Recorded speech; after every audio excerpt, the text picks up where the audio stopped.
All right. So I haven't had a chance to mark up any charts on this layout, the layout for the Zooms, just because today was my last day for my Maymester course, and I pretty much completed my final today. It took me like 3 hours. Not like 2 hours, but either way, yeah, I didn't really have time to do any extra markups, but everything on the screen is going to be the same thing from Friday's call. Anyways. Right, so what has happened since Friday? Right, so keep in mind, right, what this means. Very crucial in my eyes to understand what this means. That this is showing us, right, we're obviously still bearish in terms of high to low to retracement, right, solidified low based on intermediate break of structure, right, we come up higher, higher, liquidity, and as we said, we came up into this POI. And once we did, we pretty much tapped this POI, we broke the preliminary levels of structure, signifying this as a solidified high. So realistically, if we're looking at high-low retracement, this is our target, right? Which is why I'm still holding my EU position from Friday. Oh, from the 28th of May, sorry, which is like Thursday, Wednesday, I believe. So since then, I haven't seen any realistic opportunity, but as we are allowing price to develop, actually, let me go to M30. Right, what do I see off the bat? I see a potential turbulence point. What do I see in the turbulence point? Right, point of interest. There. So if we break, right, I'm gonna be a bit concerned, but I'm not gonna be fully concerned. Why? Because if we break the turbulence point, we could either continue or we could break. Right, there's obviously still inefficiency up here. There's potential candle here, right, and all that is doing is giving us a premium. Right, now that we're in a premium, right, that can continue lower. But that doesn't mean that this cannot still be a possibility, because in terms of the high that created the low at the bottom, this is actually a premium of the intermediate range, right? And this makes a lot of sense to me, especially because you will tend to see price do something like that, right? And you will wait for POIs here, but it'll never reach because of the structural range intact, right? Am I right or am I wrong here?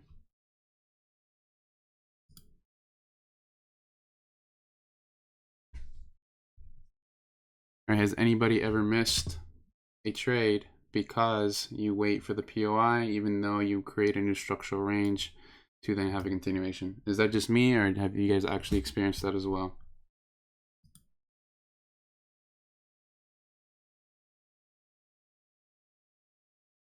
Yep, and that's pretty much just a structural range thing or a structure thing. But yeah, I've taken many missed, I mean, not I've taken, but I've missed a lot of trades because of this simple maneuver here, right? So there's obviously two possibilities: the possibility of achieving an overall premium, or the chance of getting a intermediate premium, right? I personally like the intermediate more, because if we think about it from a theory standpoint, we have just rejected a massive, well, not a massive, but a very important key area, created a large liquidity grab, right? A false flag, right? That's happened. And we have now created a potential turbulence point continuation. So realistically, I don't want to see this be taken out, because then obviously the counter argument here would be that if we break these structural highs, then this is now unwillingness, you know? But I don't want to consider it unwillingness just yet, because I'm always confident in the overall bias. Right now, after we take out the liquidity here, okay, that's a different story, right? And that's pretty much a GU thing right now. We'll talk about that in a bit. Anyways, right? If we continue lower, then I would love to see that, you know, maybe a London move, a London spike, or even take out liquidity of somewhat, right? Give a liquidity grab, anything of such, but I don't necessarily want to see this fully break. And if it does, I'll probably see how the momentum is doing in terms of tomorrow, New York. Anyways, back to this, right? Remember what we talked about on Friday, that we are now technically aiming for liquidity up here, right? Because I believe on Friday, at the time of the call, wasn't right? We were like here, I believe. Yeah, 10 a.m., 10:30 a.m. Right? And we said that we were expecting our target to hit, our preliminary target, based on an M1 schematic 2 potentially. But you guys know this entry. We talked about this entry, but I will make a video on it once we hit target. So pray that we hit target so I can make a video on this. Anyways, right? Or I could even make a case study just for this impulse if you guys want, and then make a full case and make a full pair breakdown after that, right? Anyways, that hit target, right? Luckily after that we stalled and then continued, right? What does that mean? That means there's potential volume here. So off at the bat, right, our immediate point of interest lies inside these wicks, because these are the wicks that generated the move to the upside. They even generated the inefficient pricing at hand here, right? So remember what we said is that there's a possibility that now that we're looking at these areas as a premium of the low of high low retracement potentially, if this were to continue lower, even though we are confident in the bullish bias, beware of this area, hence why all these lines were there. But I can take those out now.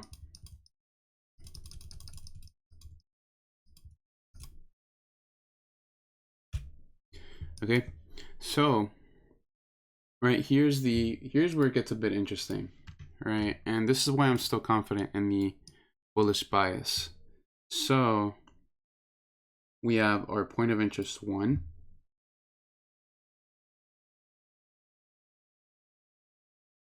right? This created a reaction, took out previous structures. This is now solidified high, making this a valid reaction. So now that we took the POI out, that is disruption, right? But here's the issue now, right? We saw obviously a disruption, liquidity grab potentially. Well, it was a liquidity grab, but at the time we didn't know that. And then we had momentum slow down, give us a potential scenario here. Oh my gosh.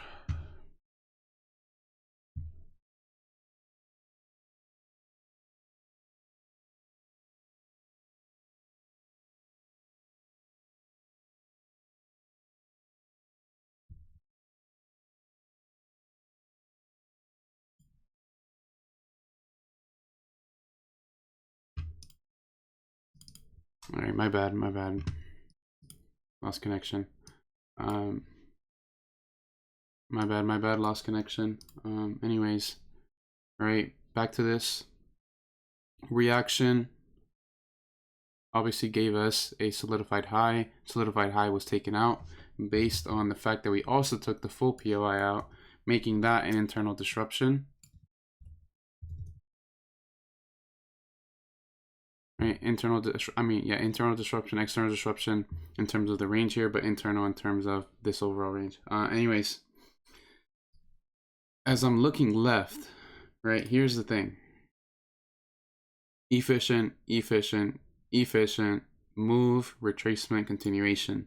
So in terms of a character thing, realistically, this area here is one of the invalidation points in my opinion, which was obviously taken out, right? And now I'm looking at where this is reacting from. I believe it was 30-minute inefficiency there, but this isn't necessarily an inefficiency I would play, right? Not mainly because I don't like to play inefficiencies. I like to play candles. Excuse me. Anyways, right, even as we come into these smaller time frames, the there really is nothing that I see this potentially mitigating off of, except for potentially this wick here. Right, but back to this. Right, you can see that's where that reacted from. And this mitigation has already met its initial target, being previous lows. Right, so sorry guys. So right, this has met its target, but I would see that more as a counter trend move, especially with momentum going one way. But I'm pretty sure there was a very valid sell scenario here. Did anybody take the sell? And I know Harris did. I'm pretty sure I saw something else. Oh, someone else. I'm sorry.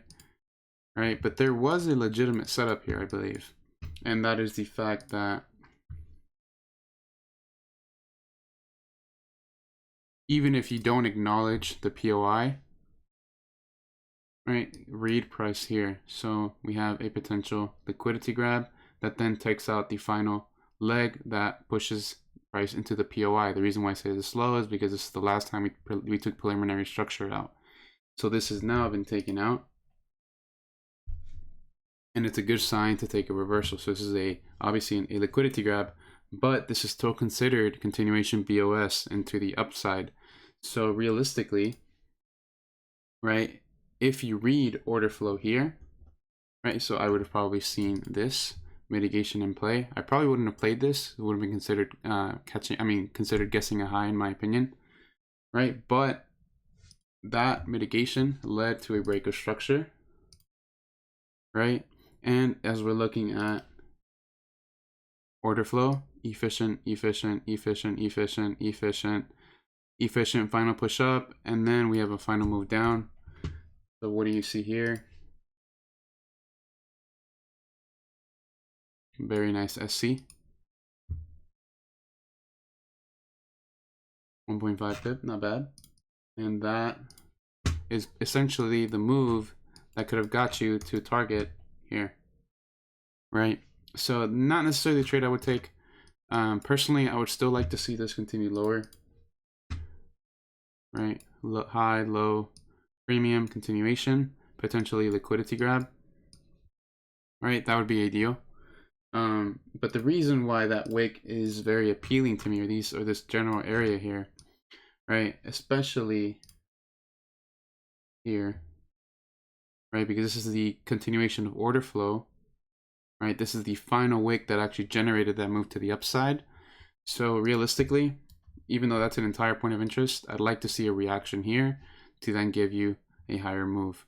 Now, if you break this low here, I might be bearish now. If we break this low here. So the scenarios that play are the continuation, liquidity grab, like we just said, or the continuation, and we take out this level of structure, and next is here, right? So I'm gonna see how we play during London to make any type of decision and go from there. As for AU, I'm sorry, I haven't touched this at all. Super sloppy in my opinion. Just look, this is mooning right now in Asia session, you know, not necessarily the type of move I'd like to play, but because it's moving so soon, right, you could easily expect the reversal in my opinion. Key example, look at GU yesterday. All this happened during Asia session, that was then taken out, right? But it's all within reason. All right, do you guys remember when I brought up the EU, what happened, why I don't like trading EU after a massive target is reached? Do you guys remember that? I don't know when that was, but right, you usually don't want to follow a intraday continuation after we clear a massive target, right? Do you guys remember that?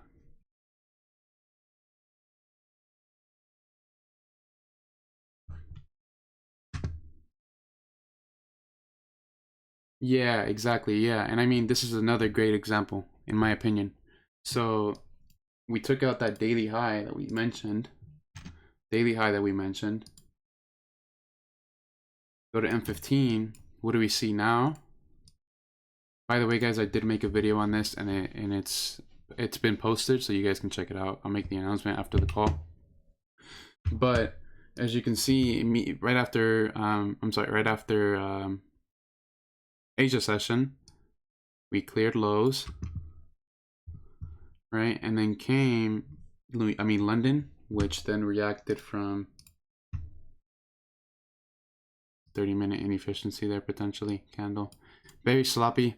I was looking at this morning, and I did not like the price action at all. Like, this wouldn't have been a scenario I would have taken. For example, here, right, if I'm looking at character, you guys can very clearly see the character shift, right? And that'll actually, since I just brought that up, there was a question this morning that I didn't answer. Let me find it really quick. It was here, and Maliki was asking me if this was a change of character. No, that's just a reversal. A change of character is usually all in the same direction, right? Not a reversal, right? So, for example, corrective structure to the downside, change of character, efficient, continuation. That's what I kind of mean by a change of character. The change of character usually isn't up and down. That's just a reversal. So just to clear that up. Anyways, back to here. You see the character changed, but price was not efficient afterwards. This would have been my scenario if I was playing it, right? So obviously there is no trade here for me. But either way, it's good to see that the target hit, and now I can, pretty much let this play out for maybe a couple of days, because best case scenario we get something like what we had. Something like what we had with EU, where, right, I discussed this actually not on EU. I'm sorry, just like on GU here, right, where we had something like, and I discussed this in the video as well, how we had this this short-term bearish move, right? So even though our swing is bullish, our major intraday is considered now bearish. So once you get a reaction to the upside and you now have your major intraday aligned with your swing, you now have a high probability scenario, and that's why this trade, in my opinion, was very, very good in terms of taking it all the way to the high and to the target. But I discussed that in the video. Not necessarily that part, but I do discuss the structure inside of this range here. And I did want to call it potential reaccumulation, but I didn't want to call it reaccumulation until we reached higher, right? Because this just looks like it wants to give like a small liquidity grab. But I'm still confident in this bullish bias. For all we know, wrong time frame.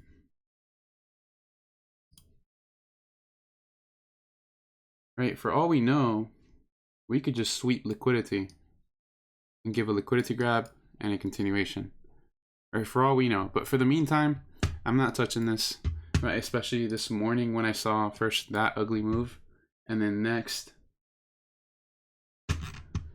was the fact that as soon as overlap started, right, we had already taken out. We had taken out a major low, right? And I didn't want to be that person trying to guess a reversal here, because oh, maybe a scalp break of structure after the liquidity grab, right? Break of structure here, and then this move to the upside, then potentially another break of structure here. So I didn't want to play this because I'm in the mindset of buys, even though I've already acknowledged that we've taken out that daily liquidity point. I don't want to switch my bias just yet, just because I'm not too 100% sure that we're actually going to come down lower. And I mean, if we actually break any major structure point, which a major structure point here is this, okay, now maybe, just maybe, I'm going to switch over into a bearish bias. But it really just depends, because there's always the possibility of an overall leg retracement, you see? So it's just, I'm trying to stress continuation over reversal, just because that's, I mean, you guys can see it over the past, what, month and a half, right? We've been longing EU, GU, even though you have gotten good short positions. For the most part, we have seen that that bullish bias play out. And I mean, today, last night, I'm sorry, the GU target was met, and this target we've been waiting for since February, you know. And since then, right, even though we had a short-term bearish run, once we were bullish, we were bullish, right? So other than that, I don't really have much else for today. Do you guys have any questions?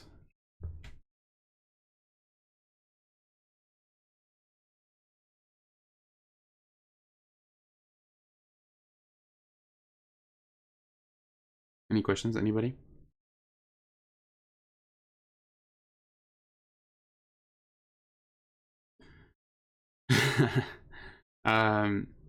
What executions have you taken this week? I haven't taken one just yet today. I mean, this week.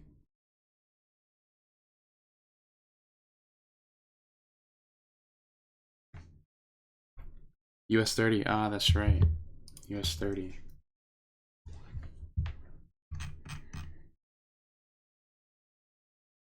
You caught, I believe it was, you caught this move to the upside. Yeah, EU so nice.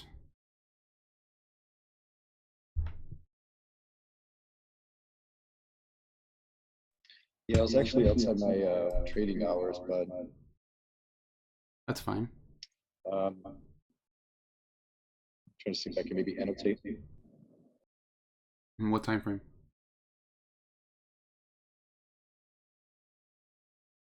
Okay. Yeah, that's very nice.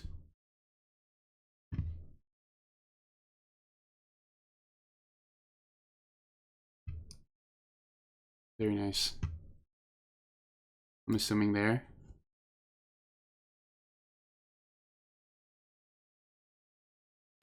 Yeah, I think that was the one. Very nice. That's nice. Wow, 1 in the morning. I'm good on that. Nice though. Yeah, I was staying up late, so yeah. That's very nice. It's definitely worth it. Cool. Does anybody have any questions? We might actually have a short Zoom. I don't remember the last time we had a short Zoom. That's weird. They've all easily been 40 minutes plus.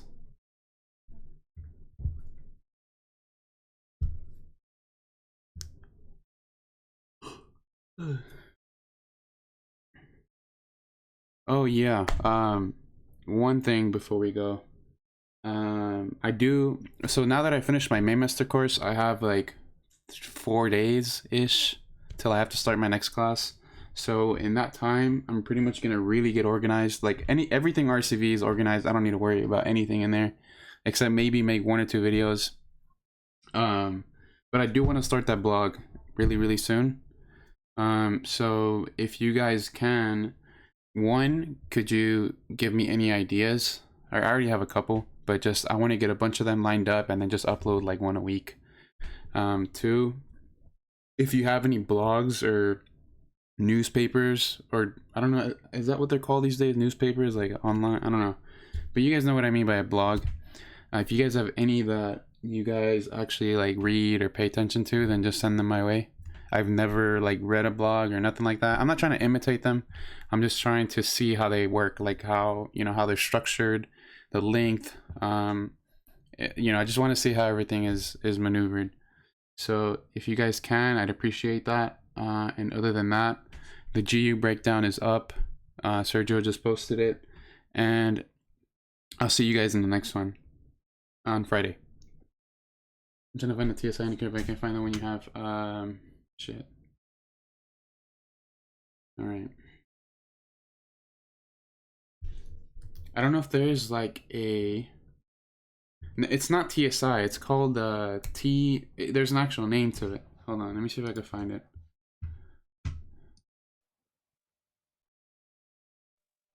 It's under a specific author. I forget who it is. Yeah. 1 second. I think I have it here. Trading session indicator.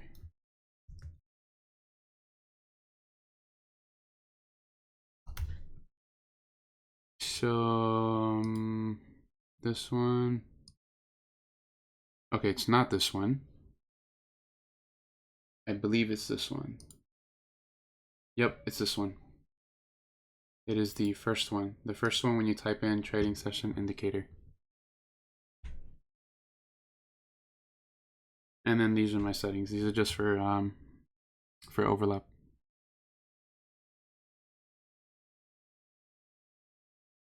Yeah, bro, no problem.